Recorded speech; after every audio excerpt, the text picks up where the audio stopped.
for me and you. And I think to myself, what a wonderful world.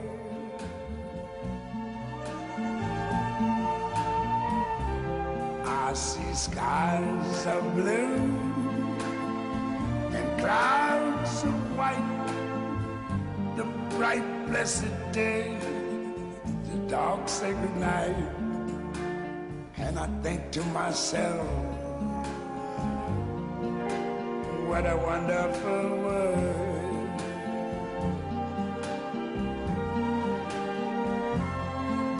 The colors of the rainbow, so pretty in the sky, are also on the faces of people going by. I see friends shaking hands, saying, how do you do? They're really saying, I love you. I hear babies cry. I watch them grow.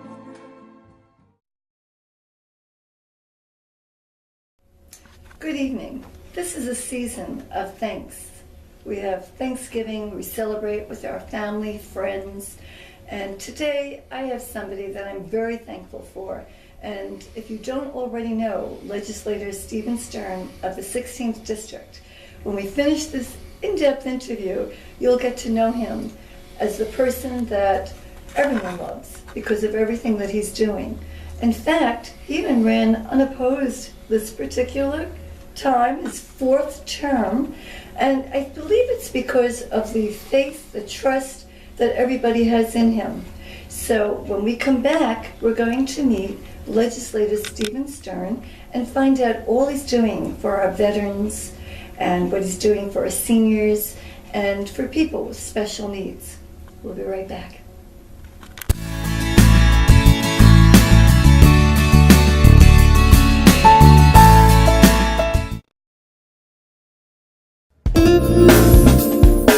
YesWeCare.net is a 501c3 charity that provides help to veterans and their families. Please visit YesWeCare.net and donate in any way you can by purchasing our beautiful framed prints or relaxation CDs and DVDs, even smooth jazz CDs. YesWeCare.net. Remember, our troops are on their way home. They need all the support they can get. YesWeCare.net.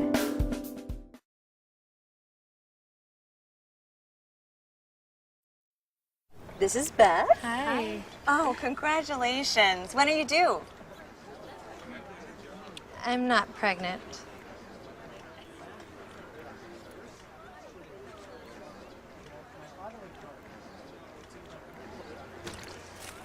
Oh, look at that. Excuse me. You're totally thin. You look very sexy. For life's bleachable moments, all it takes is 3/4 of a cup.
so much for having me. You know, it's always great to be with you. My pleasure. In fact, every time I see you, you're up to something new, which all of your constituents love. That would be a great feeling that this is your fourth term and nobody ran against you. It was a great feeling. Still a lot of hard work and still knocking on thousands of doors and meeting with my neighbors throughout the fall campaign season. But it's nice to, even though it's still a lot of hard work, it's nice to do it without the stress that goes along with Absolutely. it. And so myself and my staff are very thankful to our neighbors, and we take it as a great vote of confidence that we continue to be accessible and responsive to the needs of our community. Now, your district encompasses part of Islip, Ballin, and Huntington. So it's a pretty big district. It's pretty big, and the 16th Legislative District is very diverse. Yes. After having gone through a redrawing of the lines, after redistricting, we say goodbye to some dear friends who we've accomplished some great things with. But it's also an opportunity to say hello and make a lot of new friends and to continue to accomplish great things, not just in our local community, but throughout Suffolk County. And you're also very busy in your own home life. I know that you've been involved in Little League. In fact, weren't you given an award by the Mets? What was that about? I was, and thank you for mentioning that. I was given the Mets Spirit Award by the organization for my commitment and dedication to our local youth. For me, it's not just something where we show up and throw out a first ball. I take great pride in the fact that I am the manager of both of my boys' Little League teams. We always say that with all the different hats that I wear, Little League coach is the most important job I have. Oh, I love that. And of course, many people are conversant with the fact that you were given an award from New York Times a few years ago in Huntington, as well as, I believe it was under 40, one of the up-and-coming people. Yeah, and I was named as one of the 40 rising leaders under the age of 40, and I was very proud to receive that distinction for the good work that I had done privately, professionally, and it was a really great recognition, one that I continue to have great pride in. You're one of those people that the more busy you are, the more you find time to do other positive events. Yeah, and I think that's probably true for most of us, but gotta keep going, gotta always be moving, and I find that the busier I am, yes, the more productive I can be, and we continue to accomplish great things the more we do. I have a few questions I want to ask you, and then I want to explain to everybody why I selected Legislator Steve Stern, who to me is the epitome of someone who cares, who's out there and doing everything he can, not only for his own constituents and people in our community, but as a role model for people throughout the United States and even in the 70 countries that we are actually streaming in. I would like to ask you, who influenced you as a child growing up to make you as altruistic as you actually are? What a great question. And I would certainly say my mother. My mother was my hero growing up and was always active in our community and always surrounded by wonderful friends, and she was always there for all of her friends. She would drop everything on a moment's notice to go run and provide support, or if there was an organization she was involved with and they needed an extra pair of hands, she was always the one to go. She was a business owner early on, and played a big role in our local community, in our downtown. So it wasn't just a role model for me, but I think for so many others, and always set a great example, and I think my siblings would say the same thing. Oh, it's wonderful. And I'd also like to know, when did you find out that this is what you wanted to do? Another great question, and I appreciate it. It's I think public service was always something that I had a great interest in. It's something that I studied. It's something that I followed. Later on, when I had the opportunity to participate in a more informal way, I took every opportunity that I could. I served on the Suffolk County Senior Citizens Advisory Board. My first work experience was coordinating congressional hearings in Washington, D.C., dealing with many of the issues that I deal with today, delivery of long-term care services to impoverished seniors, the federal response in dealing with the growing problem of elder abuse. Right, and you across are the an country. elder law attorney, Yeah. and you practice in different areas. That's right. It has always been my background, professional experience, and my great passion. So I have the opportunity to now utilize that background experience in a public service setting. But I think it's always something that I had great interest in, and it was something that I always involved with. And I always said that if I had the opportunity, it would be something that I would be very passionate about doing. And yes, a few terms later, we are here. You are. Yeah. That's right. That's correct. One other question before we get into all of the work that you are doing. If you were to pick somebody, alive or deceased in history, that you most model yourself after, who would that person be and why? That is probably from a world figure standpoint, probably President Franklin Roosevelt, who came in during obviously a very, very difficult time. Some have compared the economic downturn that we continue to struggle with here locally and across the country, not necessarily a Great Depression, but certainly a very, very deep recession that we continue to climb out of, and had to make some very, very difficult decisions, and also believed that although we continue to rely on the private sector to drive industry, that there is a positive role for government and the public sector to play as well. And he had to deal with that during extremely difficult times and very dark days. Did he use infrastructure as well to help people get out? He certainly did. A big part of the New Deal was the building of infrastructure, and much of the infrastructure that we enjoy today was a result of New Deal policies. Now, going forward, much of that infrastructure that was built during the New Deal days is crumbling around us. Correct. And many would say that we need a New Deal and a new commitment to infrastructure, and I'm sure that's something that we'll discuss along the way. But as far as an influence in history, President Franklin Roosevelt and the times in which he served us is certainly a guiding period and a guiding person that I think many of us, in many different ways, look up to as someone who continues, even decades later, to have had a meaningful impact on the country we live in today. That's one of the reasons why I selected Legislator Steve Stern as one of my heroes, serving different people. You know, when everything's going great, everybody can be great. But it's in adversity when one needs to turn to someone for leadership and for someone who's going to make a difference. And that's what I have found here. I'd also like to mention that you can make a difference in your community.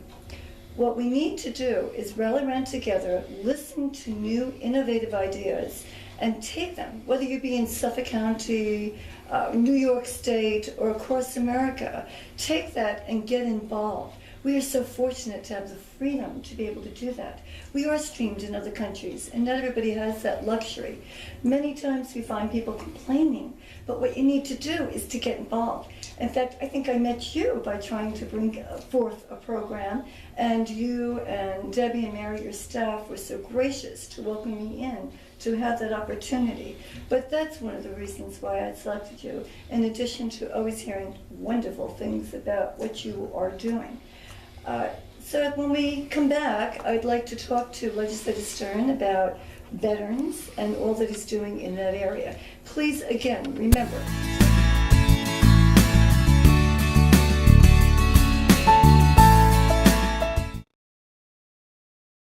Old Spice body spray will make you feel so powerful to blow your mind right in front of your face. Goodbye. Oh no! It's like I don't. Power! Automatic freshness, softness, and static control has never been easier with the Bounce Dryer Bar. I just stick it to the inside of my dryer, and I never have to remember. Oh, Old Spice body spray makes you smell like power! It's so powerful it sells itself in other people's commercials. You smell like outdoor freshness. You smell like power. Yeah, I do. Power! Power!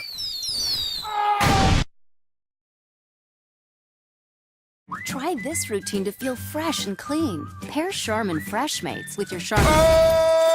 Spice body spray is too powerful to stay in its own commercial. That's right. Power.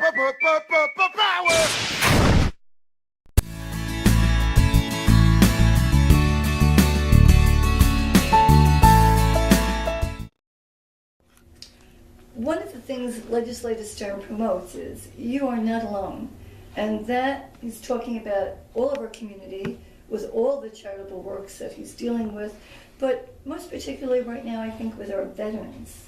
I know that you have an amazing program with Joseph Dyer program called Peer to Peer.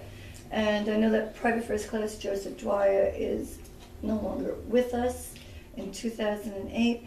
But I'd like to have you expand upon that and tell us what it is that that accomplishes. Sure. Well, in the Suffolk County Legislature, I serve as the chairman of the Veterans and Seniors Committee, which means I have the opportunity to work with and for our veterans and their families.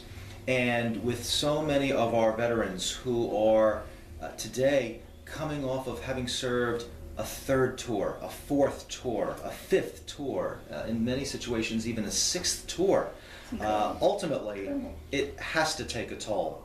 And too many of our veterans, upon returning, discover that they continue to have challenges re-engaging with family and friends and easing back into the business community with employment, and face great challenges. We've also learned through the years that veterans are much more willing to seek and receive assistance from fellow veterans.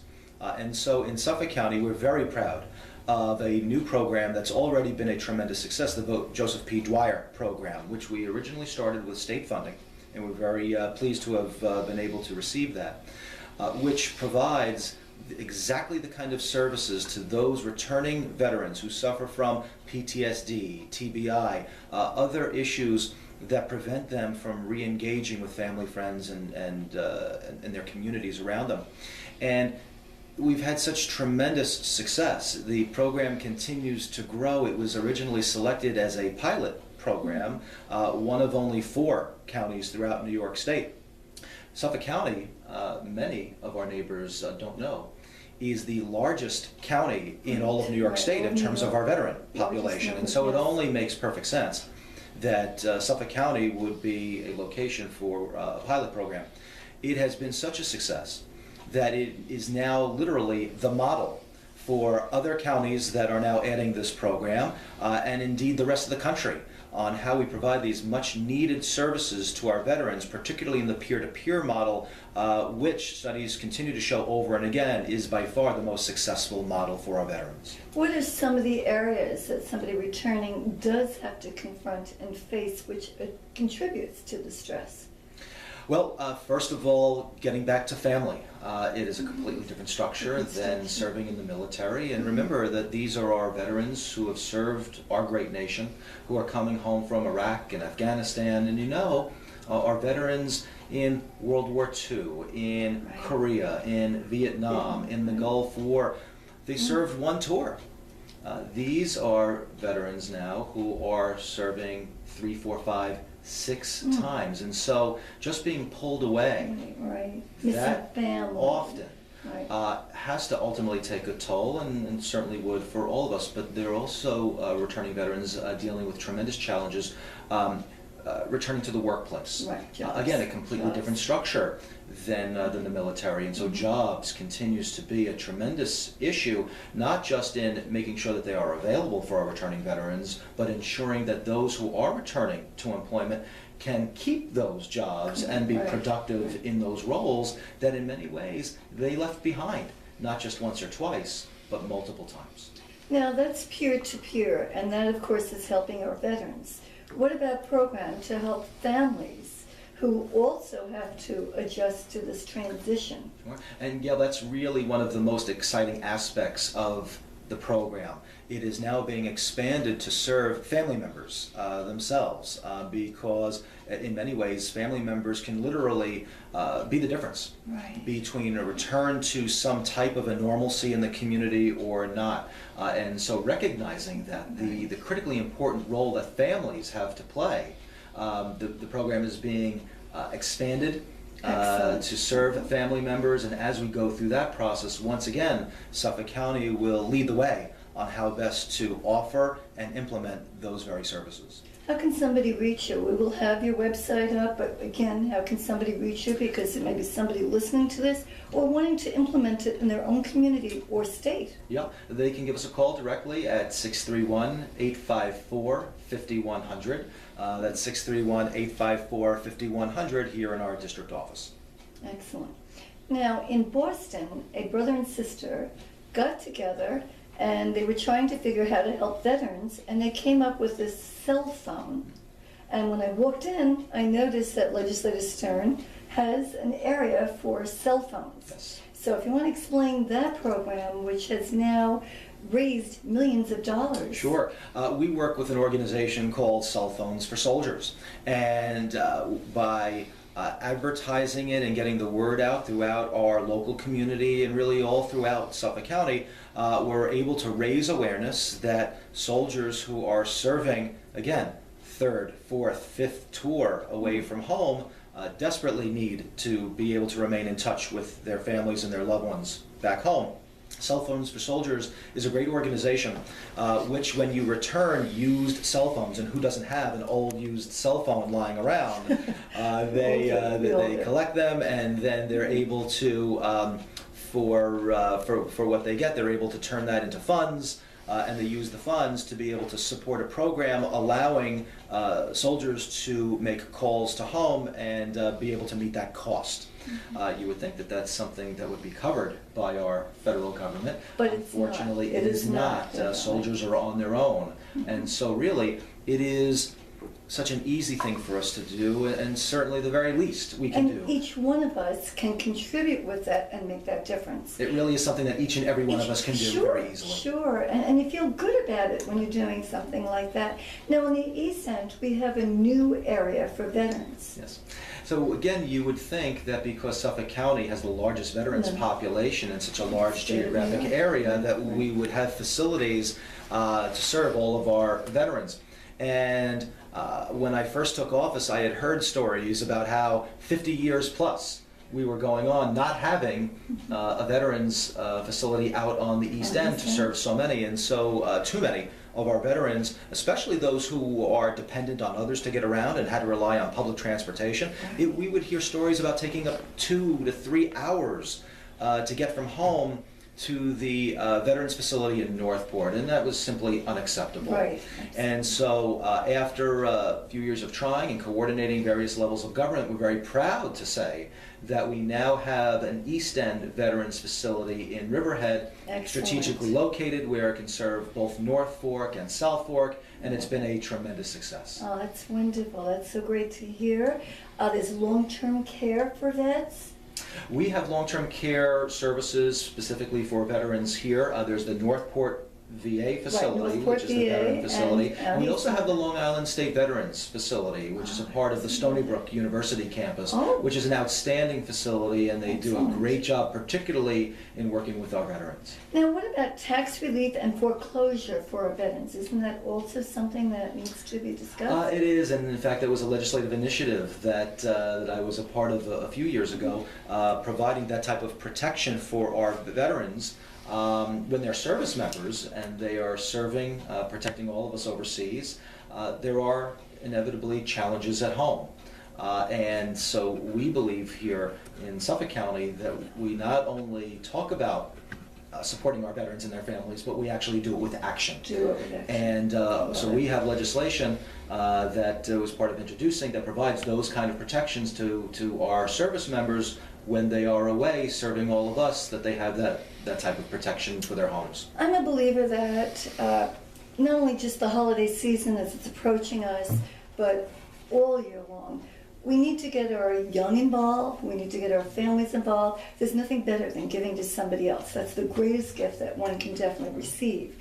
So I'd like you to maybe help us and share with us some of the ways that we can help our soldiers who are away right now during this time. And it seems like the holidays make people the happiest or the most lonely. Yeah. So let's talk about that. What can we do? And remember, get your kids involved. as an educator, how many teens get bored? This would be something that would teach them not only responsibility, caring for others, a sensitivity, but make them feel good about themselves. We as a nation have been in a state of continuous wartime for over a decade.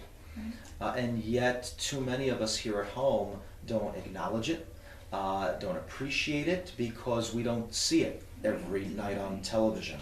So I've asked that very question, how we can continue to raise awareness and at the same time have a positive impact on those that are serving us. And soldiers and their families will continuously say that the more we can do to continue to raise awareness, particularly in the schools with our children, invite a soldier in to tell their story, to talk about what it meant to him or her to serve. We have several local elected officials who are current active duty status, some who are veterans and some who serve in reserves and the Guard.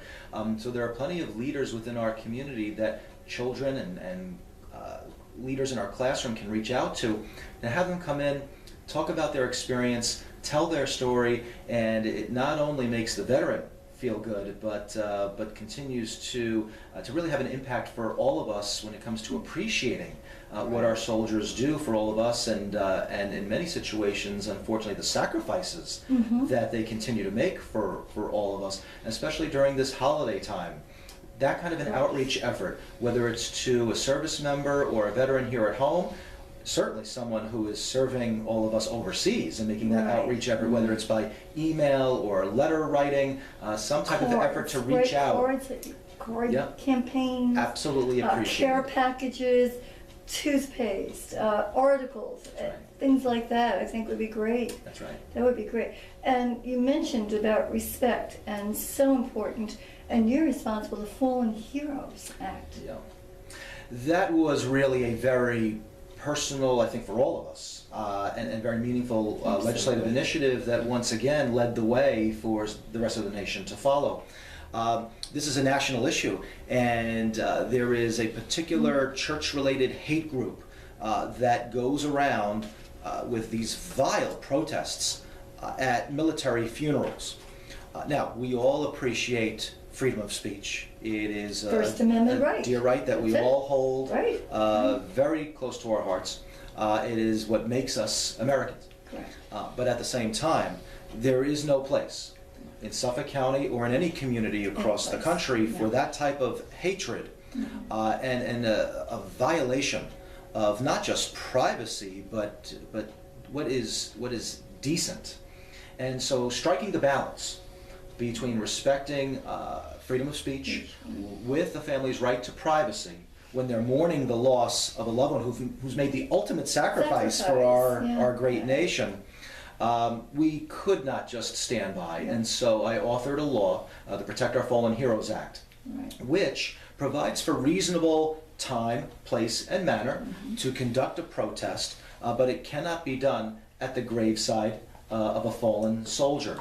I think we were very, very careful to make sure that free speech rights were protected, but at the same time protecting the sanctity of a fallen hero's funeral. This was an important initiative that we were very proud of. It has since been emulated in other jurisdictions across the country, and last year the President of the United States signed an executive order creating a regulation that now implements it nationwide. So you have to check in your state and make sure that this is taking place. We are going to be right back. One of the things Legislator Stern promotes is you are not alone.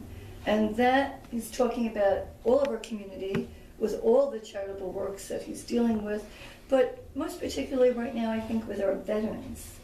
I know that you have an amazing program with Joseph Dyer program called Peer to Peer.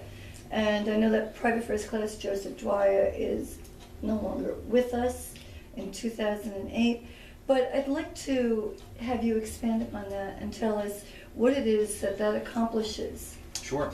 Well, in the Suffolk County Legislature, I serve as the chairman of the Veterans and Seniors Committee, which means I have the opportunity. You know, Suffolk County, water all over the place. grew up on the water, literally where we would go to the beaches, surf, all of that. But one of the things that you have so much influence and have helped is our safe ordinance.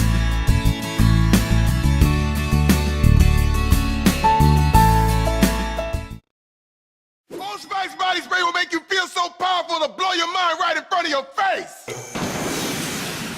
Goodbye. Oh no!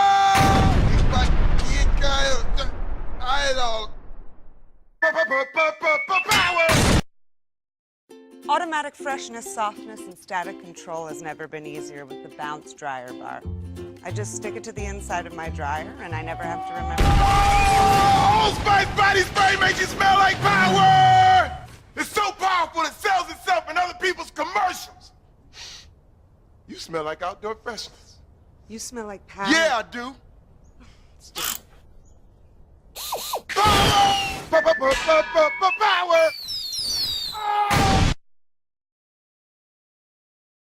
Try this routine to feel fresh and clean. Pair Charmin Fresh Mates with your Charmin. Oh, Old Spice body spray is too powerful to stay in its own commercial. That's right. Power!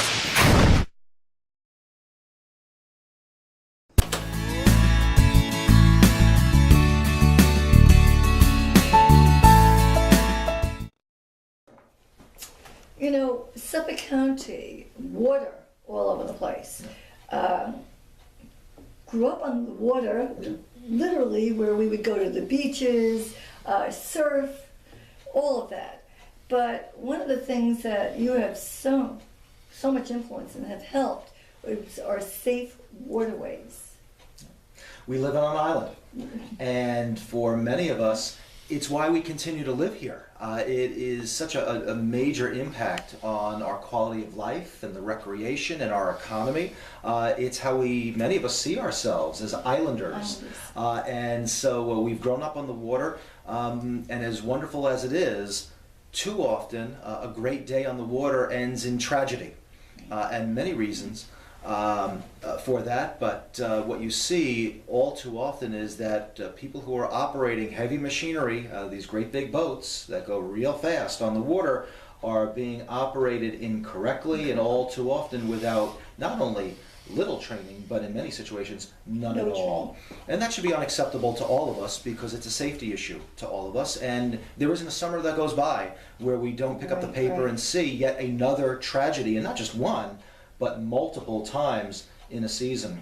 And so, although Connecticut has mandatory education, New Jersey has mandatory education, New York did not.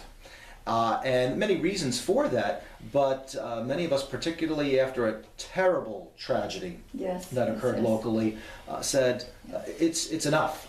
And so I authored a bill, the Suffolk Safer Waterways Act, which very simply requires mandatory training. If you're going to get behind the wheel of a boat, that should be no different than operating an automobile, where we are all susceptible to bad training or no training, and as a way to make our waterways safer.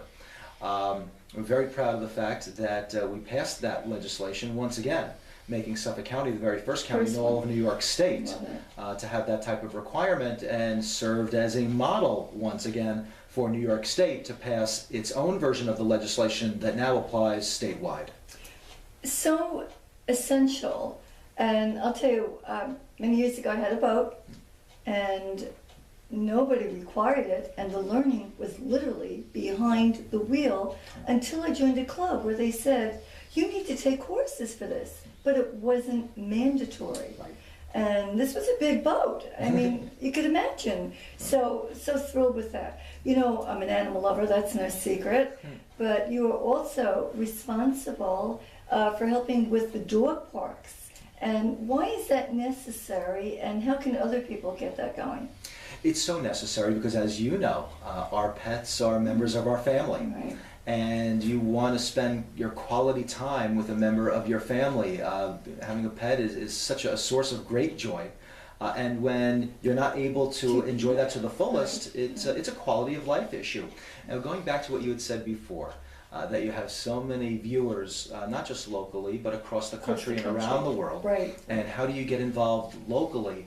Because what is going on in some other communities that you don't necessarily have here are the kinds of things that should be emulated.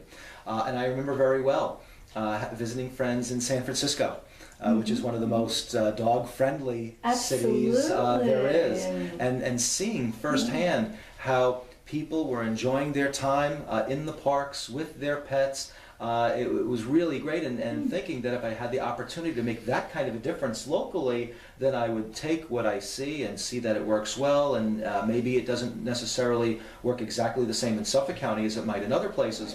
But wow, what an impact we could make. And so I wrote the law that for the first time created dog parks throughout the Suffolk County park system, and it has been a tremendous success. And that, I got to tell you, is one of the reasons why I enjoy serving at this level of government so much, because you can go from idea to implementation and see real meaningful results so quickly, and it makes it very gratifying, and that's a perfect example of it. You never stop. In 2008, because you're so concerned and you're also so involved in the environment, Shed the Meds is your plan. This was yours. So share, because that's now what, across the country? It is. It's become very popular in other jurisdictions across the country, and we would start to hear, on Long Island, of course, it's a tremendous issue for us, water quality, because we are a sole source aquifer. We get all of our drinking water from the same place. And so we have to protect the quality of our drinking water, and we would see that there were reports from elsewhere across the country that there were amounts showing up in water supply of disposed medications.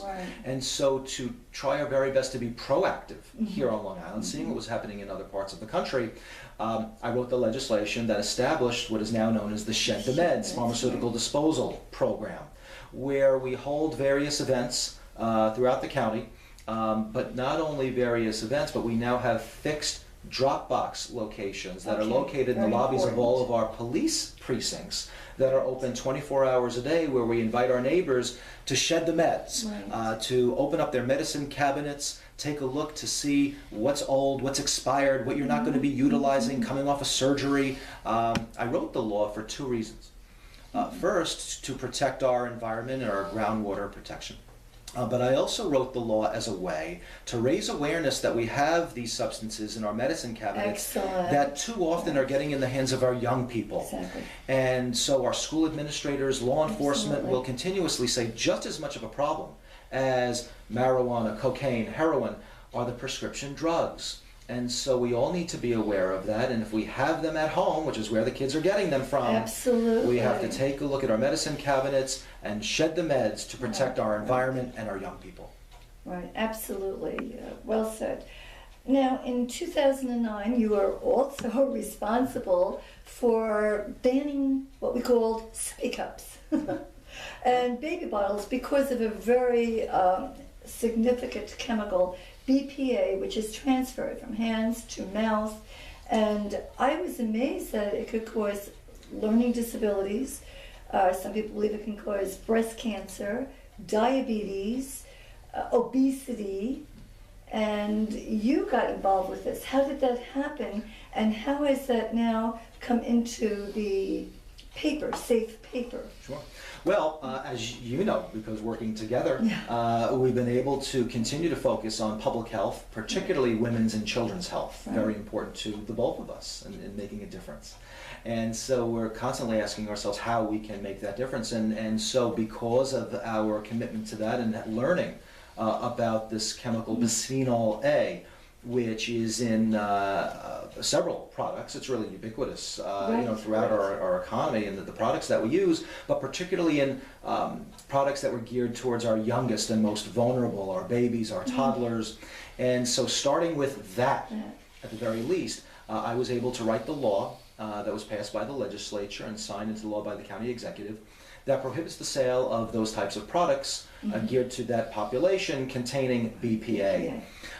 Very exciting initiative that was literally the first in the nation, which was then emulated by other jurisdictions. A couple of months later, it was implemented as law in the European Union. And then a couple of years later, finally became federal policy having been implemented by the FDA.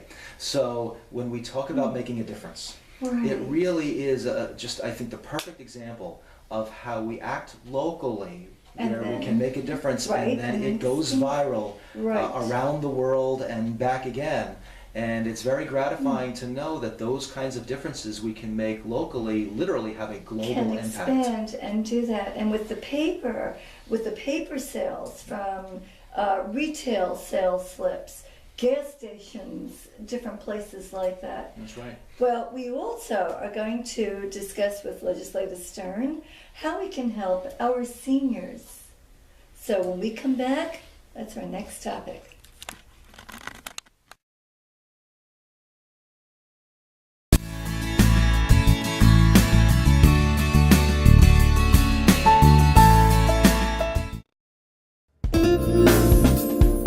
YesWeCare.net is a 501c3 charity that provides help to veterans and their families. Please visit YesWeCare.net and donate in any way you can by purchasing our beautiful frame prints or relaxation CDs and DVDs, even smooth jazz CDs. YesWeCare.net. Remember, our troops are on their way home. They need all the support they can get. YesWeCare.net.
Legislator Stern, you had mentioned that you are an elder law attorney practicing locally, but you have done so much for our seniors. And one of the things you did is implement the G program, and I'm very proud to say that I had a little part in it, and that I was involved in the PSA, the public service announcement. And this is something that can be used for natural disaster, man-made disaster, but let's let you expand upon it. Sure. Well, on Long Island, we are very susceptible, like other parts of the country, to natural disaster and to man-made disaster as well. And too many of our most vulnerable are in a situation potentially where they need assistance. They're not able to reach out and get it when the power goes down and the phones go out. If you live alone, if you don't have close family or friends that you can rely on in an emergency situation, you are really at the mercy of what's going on around you. And we continue to see that every time we experience a major natural disaster here in our area. And so knowing that we need to be a lot more proactive, that we can't wait until the emergency call comes in. It's too late. We've established several initiatives that are geared towards making sure that the most vulnerable among us, that we know what they are, that we know what kind of assistance they might need in a given situation, that they're made a part of our overall emergency evacuation and service plan. I went to school in New Orleans. It's a very special place for me, and when Katrina hit, it was very personal, and when I went down there to help out with relief efforts a couple of times, you would see the devastation, and I paid particular attention to the damage at nursing homes and assisted living facilities, and learned an awful lot about the toll that it took, particularly on senior citizens and people with disabilities during that terrible time. And so you learn those lessons. And here, when we have responsibility for public safety, knowing that it can happen here, that it has happened here, Yes. and will continue to happen here, that we need to be proactive in making sure that the most vulnerable among us are protected. Mm-hmm. I mean, we're still literally in the hurricane season. It is until the end of November. But like you said, other things can happen. We had the blackout. And how many other areas across the country have had blackouts? Now, how does the program work? You have to be registered? The G program relies on people knowing about the program and taking the affirmative step of registering. And so there's a registry, and they become part of the program. In this way, our fire, rescue, emergency services, our first responders, all together and in a coordinated effort will know where they live, what kind of assistance they might need in a given situation, and know that proactively people will go to their homes in the event of a natural disaster to check up on them and be able to get them out if necessary, rather than waiting for a phone call that may never come. Exactly. And we know many people don't want to leave their homes. They need to be encouraged. And then they're putting other people at risk to try to get them out of their homes, whether it be a hurricane, it could be flooding. Now, the other thing too is, what about if somebody has a service dog? Should they also mention this? They should certainly mention it. It would be important for our first responders to know that, and also important for them to know that there are programs and services available for the care of their pets in the event of a natural disaster. That's another lesson that we hope we've learned from seeing natural disasters in other parts of the country. Great. And we made that important part of our effort here. Chief Roy Gross from the Suffolk County Prevention for Cruelty to Animals let me know that this was the first in the East that has pet shelter, pet-friendly shelters. But again, you don't want to wait till the last minute. You want to know who. You want to check. And if you go to petfriendly.com, you can find whole lists throughout the country of different places that are available. And again, to be aware that there are people who will not leave their animals. So we want to make sure in advance. That's right. I'd like to show you the clip that helped make because of you. And Suffolk County Executive Steve Ballone is in this clip. But take a look at this. So many times when we least expect it, that rug is ripped out from under us. So we're not frightening. We want you to be educated and aware. Today, it's a special edition of Neighborhood Journal. Superstorm Sandy has come and gone, but its devastation is still fresh on the minds of all Long Islanders. On today's show, we'll find out what Suffolk County is doing to make sure all residents are prepared and ready for future emergencies.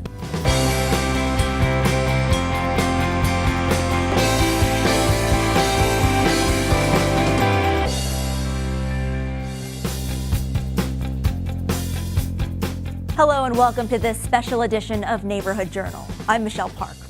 When Superstorm Sandy hit Long Island this past October, local police, fire departments, and emergency personnel were quickly on the scene and worked tirelessly to assist Sandy's many victims.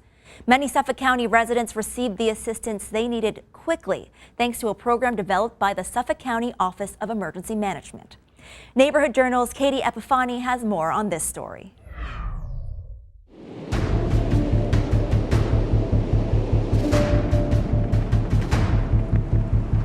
Basically, we are right now able to report that this storm has intensified and it will be arriving earlier than we had anticipated.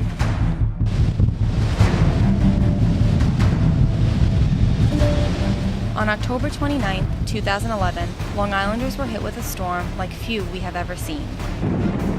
Superstorm Sandy, the perfect storm. Measuring 820 miles in diameter, Sandy slammed the eastern seaboard, and its path of destruction was devastating and far-reaching. Thousands of homes flooded, entire communities wiped off the map, and more than 7.5 million people were left without power for weeks. Fortunately, 150 Suffolk County residents were prepared before the storm and got the assistance they needed thanks to the Department of Fire, Rescue, and Emergency Services. I think with Superstorm Sandy, we really had a real-life example of how important it is to be prepared in these storms, and particularly if you're someone with special needs. And that's why this JEEP program is in place. JEEP, The Joint Emergency Evacuation Program, developed by the Suffolk County Office of Emergency Management, JEEP is a county-wide registry for all residents and is designed to assist first responders and emergency planners in identifying those residents that may need assistance in evacuating and special sheltering during an emergency. If you are registered in this program, they will coordinate emergency services assistance to you, which may include transportation to a shelter site if it's needed and you have no other way to obtain transportation. So there are a lot of different advantages that come with being prepared and being part of the JEEP program. Many times in emergencies, people don't quite know what it is they're supposed to do. Our first responders need to be able to reach our seniors, our members of the community who have any kind of disabilities, and we want to be able to take care of them and transport them safely. Longtime Suffolk County resident Lee Weiss knows that programs like this are vital for seniors. Planning on the run is never a good idea, and there are many people out there who is not as fortunate as I am in being able to get out or have family and other resources. Registering for the JEEP program is simple. You can call the Department of Fire Rescue and Emergency Services. Today it's a special edition of Neighborhood Journal. Superstorm. We've heard of the Amber Alert, and I believe because of this, Legislator Stern, you came up with the Silver Alert and Special Needs Alert. Let's talk about that. Well, as you know, as many of your viewers know, an Amber Alert is an alert that goes off in the community to alert all of us when a child has been abducted or has gone missing. And as awful as that is, and as vigilant as we all need to be when we see the Amber Alert go off, much more often in our community is not a child that goes missing, but rather an adult. An adult who suffers from some type of a cognitive impairment like Alzheimer's disease, Parkinson's-related dementia, other types of autism, or people with disabilities on the autism spectrum. Absolutely. And so we created the Silver Alert to assist all of us in the community who have loved ones who may go missing because of that type of impairment. We started the Silver Alert geared towards the elderly in our community, and it has since been expanded to provide that kind of notification where someone with a person with a disability has gone missing as well. It has been a tremendous success. And in Suffolk County, I'm very proud to report that when it's gone off, the person has been found and returned safe and sound to their families. So it's been a tremendous success. And we're also very proud of the fact that the legislation that I wrote, creating the Silver Alert, in Suffolk County was the very first Silver Alert in all of New York State, which has now been a policy that's been implemented statewide. So once again, I think it's an important example of how we continue to lead in Suffolk County and for the rest of New York State and even the rest of the nation to follow. This is very personal for me as well. One of my heroes, it's on your wall in a picture with you, Elie Wiesel, author of Night. And another hero of mine is my dad. And my dad developed Alzheimer's 30 years ago, and this is before people talked about it, before we really knew what it was. And I mean, adored this man, one of the kindest people. And I remember getting a phone call at home, 4 cell phones. And I got that phone call, and he didn't know where he was. He was on Secticos, and he didn't want anyone to know because he was confused, he was frightened. So I totally understand this, and I have to tell you, I had to drive all over to literally try to find him, to track him down. No cell phones, didn't know where he was, and thank goodness, connected where somebody helped him. So this is significant, and you're right, I think it's more seniors, but it shouldn't be anyone who's lost anybody. You also have the vulnerable in hospitals, nursing homes, and I remember during Tropical Storm Irene, there were people without power for 4 days, and you were horrified by this, and you investigated that. You would think that our vital infrastructure, like hospitals, like nursing homes, like assisted living facilities, like group homes for adults or even younger people with disabilities would be on a priority list, and when the power goes out, that power would be restored very quickly because of the obvious issues and challenges in those facilities. And yes, during the aftermath of the storm, we had to assist a couple of various facilities that went for days without power. Now, they're all required to have backup generator systems, but those backup generator systems are only as good as the fuel that's available. If there's no fuel, those generators go down pretty quickly. And that was the case here.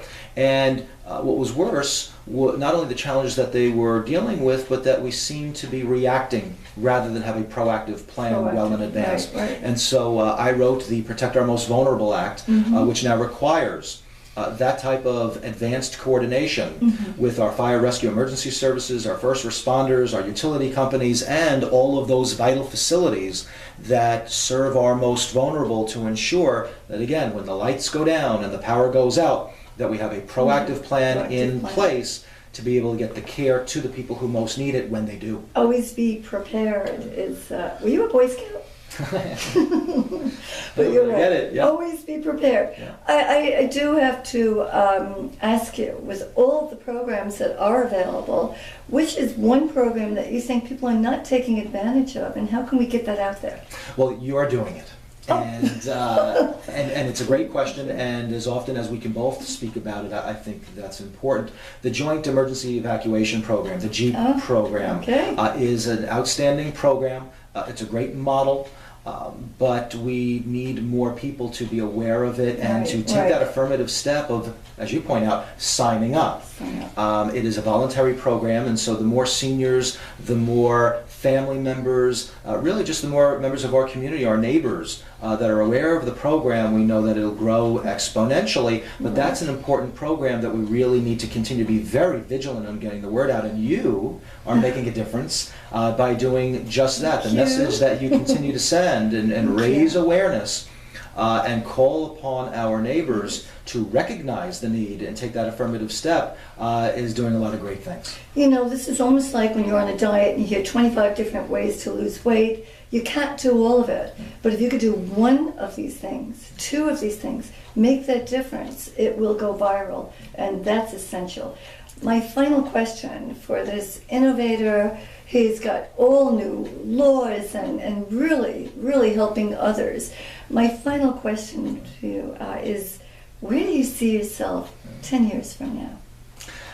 Oh, it's a great question. I appreciate it. In 10 years from now, probably spending more time with family than I am now. I can appreciate that. But I think I hope to be in a position to really be able to appreciate the impact of so many of these, in many cases, very original and innovative initiatives. And as I said before, that's one of the best things about serving at this more local level of government, is you really have the opportunity to see firsthand the impact that you make.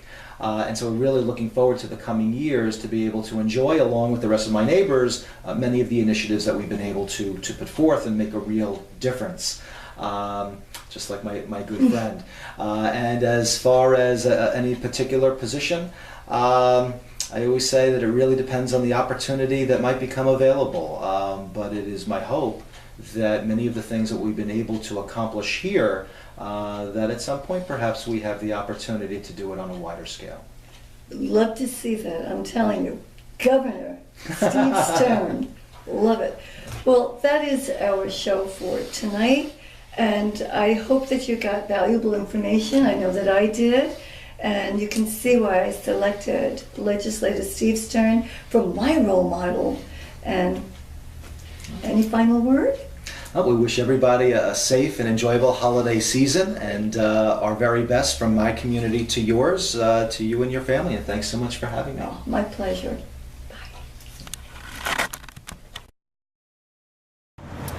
You know, this is the season of Thanksgiving, and so many of us have much to be thankful for.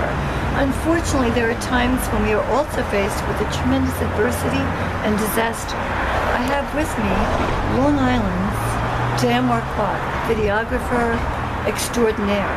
Dan, I'd like you to quickly share with us what happened and why you're here with me right now. We've been working on this amazing film about Long Island, the people, the places, and the things.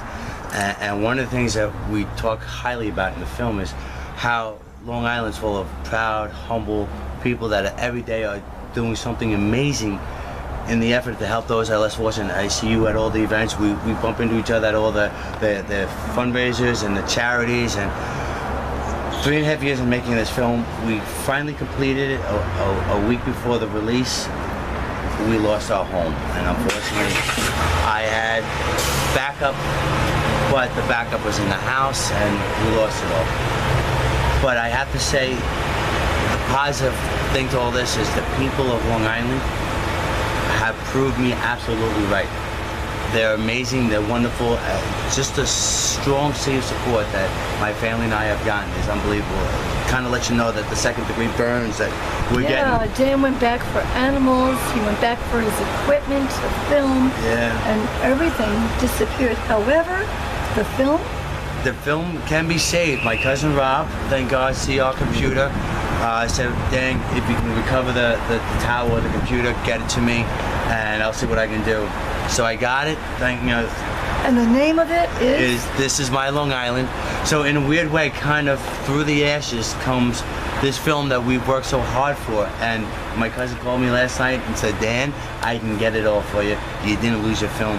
So now we're on a personal mission now, because the people of Long Island have proved me right in every aspect of what I said they were. We now owe it as a tribute to those people, because they really helped to validate this movie. Now, Dan wanted to come on to say thank you, and all of us want to say thank you, Dan. No, thank you. And really, I mean, for those that have left donations, and half times we don't even know who you are because you left no names, but to everyone, thank you, thank you, thank you. My family and I can't thank you enough, and from the bottom of our hearts, we love you. Happy Thanksgiving. And happy Thanksgiving.